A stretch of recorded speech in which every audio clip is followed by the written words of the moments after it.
ces localités sont évacuées.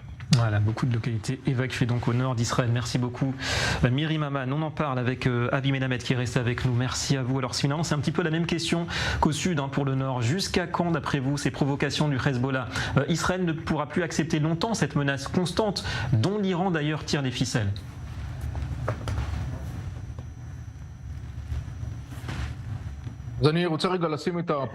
J'aimerais placer ces provocations d'Hezbollah dans un contexte plus large. Pour l'heure, le régime iranien, c'est lui qui fait bouger les acteurs sur le terrain, au Liban, en Syrie, au Yémen.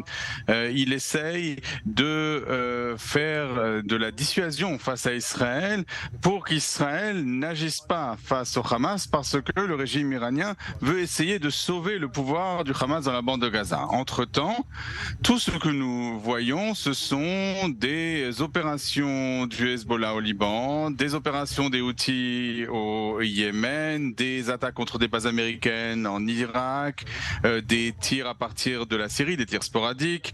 Tout cela est coordonné par le régime iranien. Leur objectif étant d'essayer de dissuader Israël d'anéantir le régime du Hamas.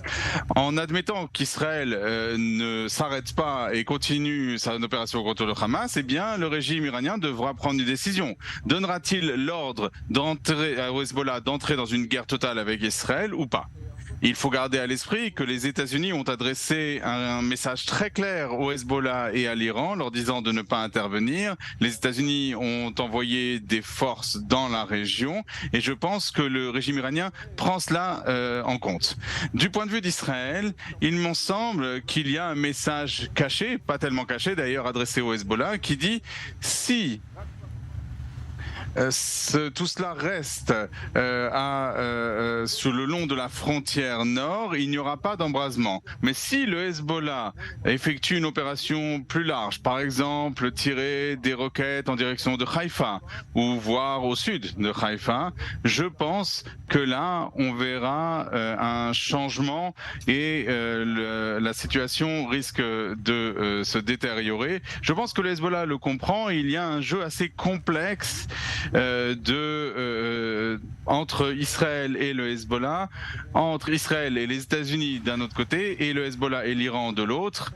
Je pense que pour l'instant, il faut voir la situation au Liban à travers le Hezbollah et la possibilité qu'Hezbollah s'engage dans une guerre totale avec Israël est possible, très possible même. Il faut prendre ça en compte. Pour l'instant, cela n'a rien de certain et nous devrons attendre et voir comment les choses se développent. Voilà, donc attentisme pour l'instant de part et d'autre, même si les combats sont quand même assez importants. Vous restez avec nous, Avi Melamed. Un petit mot pour conclure sur cette région du Nord par rapport à ce que vous disiez à l'instant. Cette présence américaine donc dans la région, avec les porte-avions, pas seulement, elle a vraiment un effet dissuasif, vous dites, vis-à-vis de l'Iran?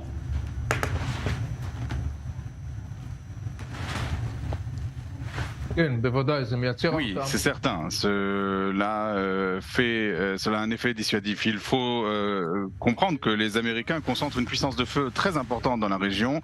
L'Iran a une présence en Syrie qui est très importante pour le régime iranien. Et les Iraniens comprennent bien que si on entre dans une guerre régionale avec Israël et que le Hezbollah est impliqué, la signification de cela, c'est que cette présence syrienne risque d'être anéantie. L'Iran a bâti en Syrie tout un dispositif militaire qui est essentiel pour son programme d'hégémonie régionale. C'est quelque chose qui a été bâti sur 10 ans, un investissement de 10 milliards, et en un instant, cela peut être anéanti par les Américains. Et les Iraniens le savent bien, et c'est pourquoi la présence américaine importante dans notre région, avec le message très clair adressé par les Américains, cela a forcément un impact sur la prise de décision à Téhéran. Voilà, donc attention à cette présence américaine et le risque d'embrasement, notamment en Syrie. Merci beaucoup à vous, Avi Melamed, d'avoir répondu en direct à nos questions.